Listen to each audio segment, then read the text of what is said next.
Hey everybody, welcome. Thank you for joining me for this video. This is for the piano students in both the 4:30 and the 5:15 classes. And in this video, we're going to be introduced to a new set of flashcards that we have not learned about yet. And that is the blue flashcards, which are all about intervals. So in our other music theory videos, we've been learning about intervals, and they are the distance between two notes. And we've learned to recognize intervals when we play them by ear, learning to hear what they sound like. And we've been talking about how they appear in our pieces and how intervals can help us start to read music better. Because recognizing intervals helps us quickly glance at patterns in the music. Whether notes are close together or far apart, we can easily start to recognize what different intervals look like, and that helps us know what notes to play. Instead of sitting and thinking about each individual note and what it is, we can learn to quickly recognize those patterns, and it really helps us with reading music. So we are going to now use this video to talk about how to visually recognize what intervals look like on the staff. So we've talked about, again, what intervals sound like. Now we're going to learn how to recognize them by sight in our music.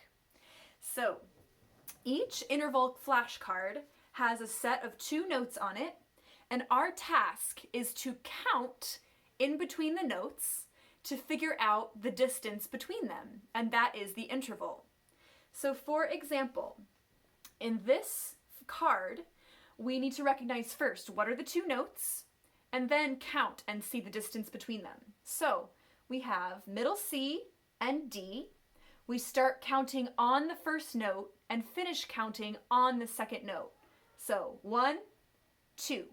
This is a second. And this one's pretty easy because we know they're right next to each other, also known as steps. They're right in a row.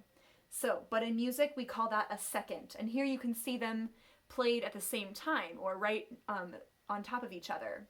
So C and D, it's a second. All right, next one. So the notes we have here are C and E, and we count between them. 1, 2, 3. This is a third or a skip. And we can easily recognize that because we know that thirds or skips go from line to line or space to space. Let's say we had a D and an F. We would still count 1, 2, 3. That's a third. So thirds are super easy to recognize. They're on lines that are next to each other or spaces that are next to each other. All right, that interval is a third. Next, you can see these are all based on C, right? So we have C and F. We count 1, 2, 3, 4. This is a fourth. And we can recognize fourths because they go line to space or space to line. So check it out. You can pretty easily see the difference between a third and a fourth, right?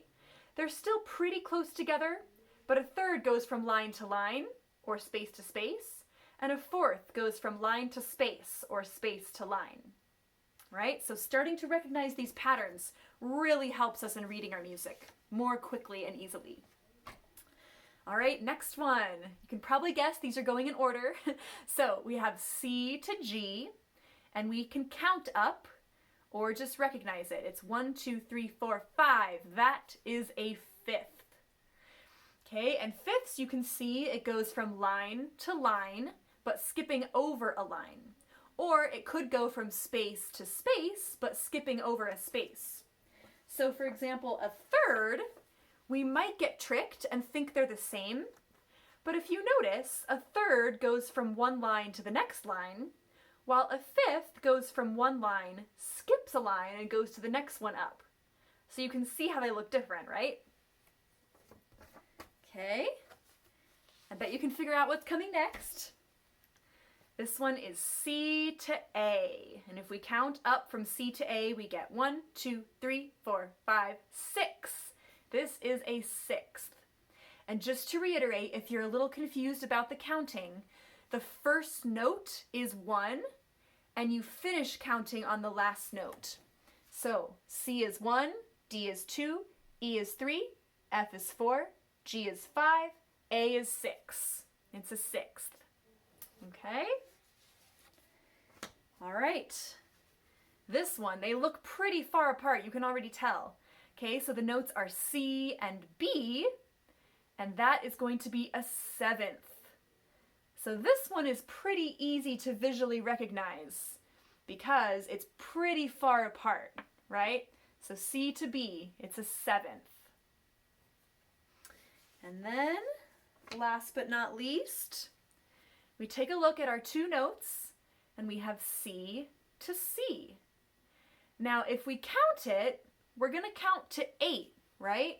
1, 2, 3, 4, 5, 6, 7, 8. But instead of calling this an eighth, we call it an octave. And in Italian, the word is ottava, which means eighth. So the English word octaves comes from that, all right? So you can easily tell these are both pretty far apart. They are pretty wide gaps, but the seventh goes from line to another higher line, while the octave goes from line to a high space. Plus, you can tell that C to C, these are the same note at different octaves. So these are some of the most common intervals, second through octave.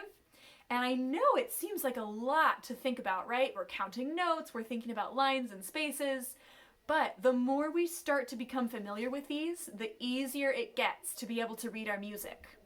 Because we don't have to sit there and count every good boy does fine, or F-A-C-E. We just can recognize, oh, I just played a C, now I'm playing an F, because that's a fourth.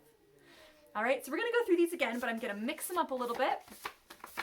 And your task is when you're seeing each card, tell me, what are the two notes, and what is the interval between them?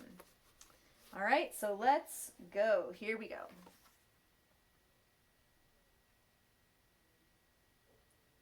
All right, the two notes are C and A, and the interval is a sixth. C, D, E, F, G, A. That's 6. C to A is a sixth.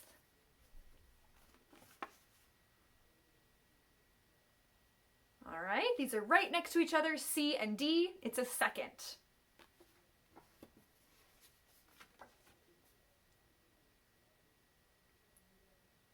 Okay, the two notes are C and G, and we know it goes line, skip a line, next line. That is a fifth. Plus we can count C, D, E, F, G. Use all the strategies that help you. All right, this is C to B is a seventh. Pretty far jump, but not as far as an octave.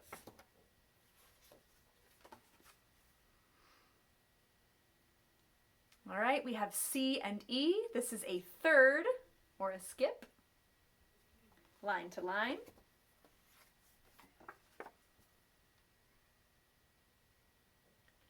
All right, this is C and F. This is a fourth. Our pieces lately in our group playing videos have been full of fourths, so we know fourths really well. And finally, we have the octave, C to C. All right, so great work so far. If you're feeling confused, feel free to pause the video, go back and watch some parts again. Feel free to look in your books. The books have really helpful information about intervals, thirds and fourths and fifths, and the others as well. All right, it's time for our speed round. Okay, ready, set, go. C to A, sixth.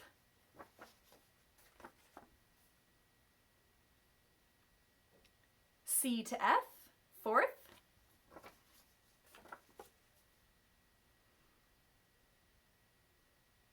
C to B, seventh.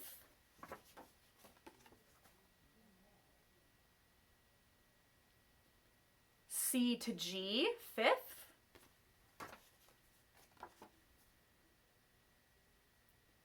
C to C, octave.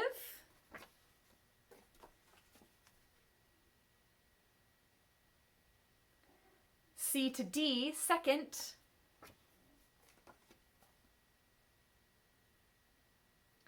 and C to E, third. Great, great job, my friends. We'll keep practicing and we'll keep talking about intervals and how they help you with your reading music. So really nice work so far. Thanks for joining, and I will see you next time.